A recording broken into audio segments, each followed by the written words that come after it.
ሊሊ ብዝተፈጠረ ነገራት ብጣዕሚ ሓዚናን ተቆጢዓን ናብ ገዛና ንመለስ እሞ እቲ ዘሎ ነገራት ክንፈትሖ ኢና ኢላ። ሰላም ከመይ ሓዲርኩም ከመይ ውዒልኩም ከመይ ምሽኹም በብሰዓት ኣቋፃፅራኹም ኣብ መላእ ዓለም እትርከቡ ክቡራት ተኸታተልቲ ናይ ፍረ ዩቱብ ኣነ እግዚኣብሔር ይመስገን ሰላም እየ። ከምቲ ሰላም ዘለኽዎ ሰላም ክትኮኑ እናተመነኹ እምበኣርከስ ናብዛ ቪድዮ ክትኣትዩና ኣለኹም ላይክ ሸር ሳብስክራይብ እናገበርኩም ምትዋዕኹም ኣይፈልየኒ ኩለኩም ይፈቲ እትገብሩለይ ምትዋዕ ደሞ ኣዝየ እየ ዘመስግን። እምበኣርከስ ናይ ሎሙዓንቲ ኣድያና ወይ ከዓ ትሕዝቶና ከምቲ ኣብ መእተዊ ዝረእኹምዎ ኣድየክስ ኣብ ሕክምና ከም ዘሎ ትማሊ ኣምፂአልኩም ነይረ ማለት እዩ።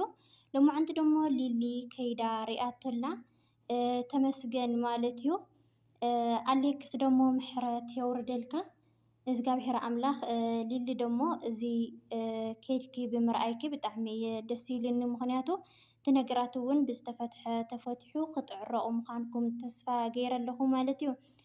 እና ክቡራት ቤተሰብ ሊሊ እንታይ እያ ኢላቶ ማለት እዩ። እሺ ምበኣስና ብደበኣስና ንስ ፀገም የብልንዋ ግን ደሞ ገዛኻ ተመለስ እሞ ገዛኻ ተመሊስካ እቲ ነገራት ክንፈትሖ ኢና ክትብል ሓሳባ ሂባቶላ ማለት እዩ።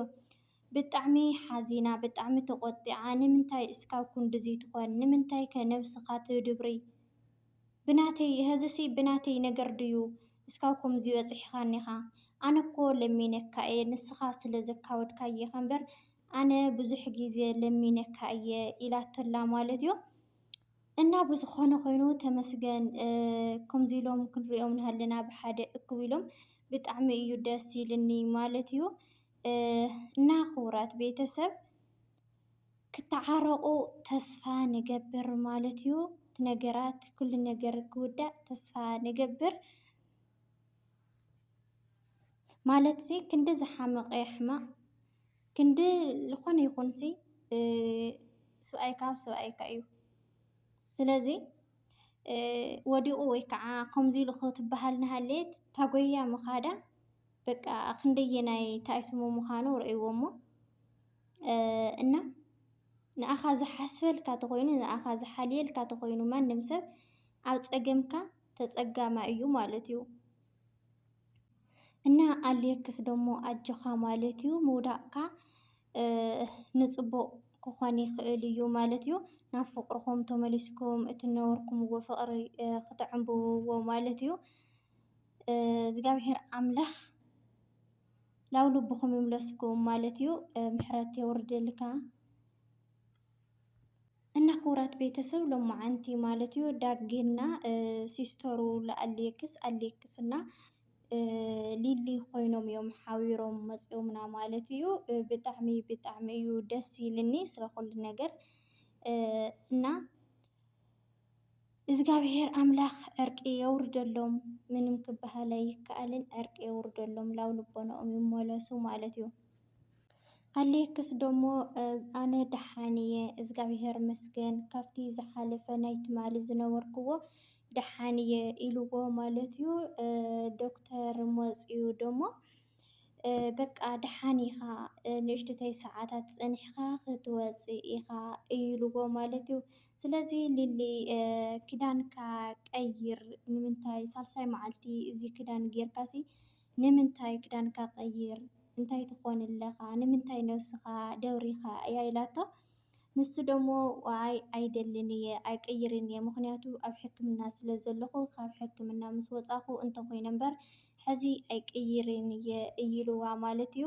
ሊሊ ናብ ዝነበረቶ ፍቕሪ ክትምለስ ማለት እዩ። ኣብ ዝሓለፈ ብጣዕሚ ብጣዕሚ እያ ዕንጭት ኢላ ወይ ከዓ እትዛረቦ ዘረባ ደሞ ብጣዕሚ ንቓፅ እዩ ነይሩ ማለት እዩ። ሎሙዓንቲ ግን ብጣዕሚ ብጣዕሚ ምስተሓሚሙ ምርካባ ማለት እዩ። ብጣዕሚ ተደናጊፃ ብጣዕሚ እያ ኣቃባጢራትሉ ማለት እዩ ቤተሰብ እና ፈጣሪ እንተይሰኣኖ ላብ ዝነበሮም ፍቕሪ ክምለሱ እዮም ማለት እዩ ካብ ሕዚ እና ሊሊ ብጣዕሚ ተጨኒቓ ላብ ምንታይ እዩ ወዲቑ ንምንታይ እዩ ከምዚ ኢሉ ኢላ ንደጊ ሓቲታቶ ዳጊ ደሞ ላብ ጉድጓድ እዩ ወዲቑ ኢልዋ ማለት እዩ። ከምቲ ባዕሉ ዝበለኒ ላብ ጉድጓድ እዩ ወዲቑ ኢልዋ ንምንታይ ስለዝሰተኻ ድዩ ከምዚ ኢልካ ንምንታይ ትሰቲ እያ ኢላቶ ማለት እዩ። እና ንኣሌክስ ደሞ ካብ ድሕሪ እዚ ትሰቲ ዲኻ ኣይትሰትን ኢላቶ መስተ ዝበሃል ኣይሰትን ኢሉ ሓሳቡ ሂብዋ ኣሎ ማለት እዩ። ቤተሰብ ብጣዕሚ ብጣዕሚ ዝገርም እዩ ናይ ሎማዓንቲ ማለት እዩ። እና ኣሌክስ ደሞ ማለት እዩ ቤተሰብ ፀላእየ ደስ ይበሎ እስቲ ሕጂ ፅቡቕ እየ ዘለኹ ኣነ ኣይወደቅኩ ምንም ኣይኮንኩ ኢልዋ ማለት እዩ። እና ብጣዕሚ ዝገርም እዩ። ሊሊ ብጣዕሚ ብጣዕሚ እያ ሓዚናን ተቆጢዓን ማለት እዩ።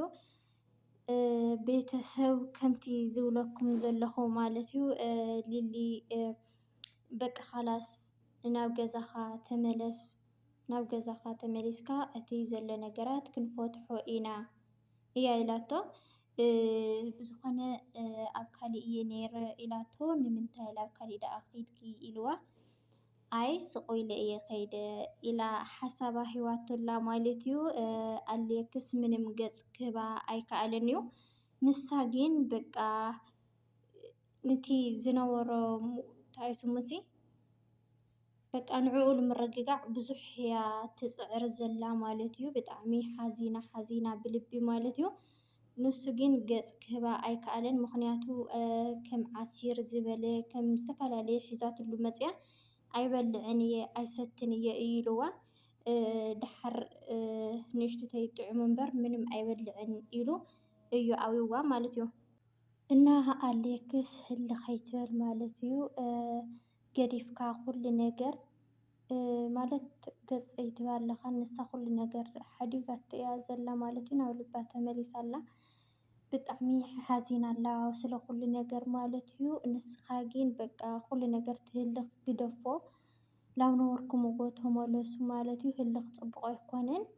እግዚኣብሔር ኣምላኽ ደሞ ምሕረት የውርደልካ እና ንስኺ ደሞ እንኳዕ መፂኻ ረኣኸዮ ዛንቤተይ ብጣዕሚ እዩ ደስ ኢሉኒና ተዓረቑ ናብ ፍቕርኩም ተመለሱ ክብለኩም ይፈቲ። ብዝኾነ ክቡራት ቤተሰብ ናይ ሎማዓንቲ ኣድያና ወይ ከዓ ትሕዝቶና እዚ ይመስል ነይሩ። ብዝቕፅል ብካሊእ ቪድዮ እስካብ ንራኸብ ላይክ ሸር ሳብስክራይብ እናገበርኩም ምትዋዕኹም ኣይፈልየኒ ክብለኩም ይፈቲ። እተወኒ ምትዋዕ ትገብሩለይ ሃናፅ ዘበለ ርእይቶኹም ደሞ ኣዝየ እየ ዘመስግን ማለት እዩ። ስለዚ ናይ ሎማዓንቲ እዚ ይመስል ነይሩ ማለት እዩ። ቤተሰብ በድጋሜ ብካሊእ ቪድዮ እስካብ ንመፀኩም ሰናይ ቅንያት ይግበረልኩም ማለት እዩ። ቻው ቻው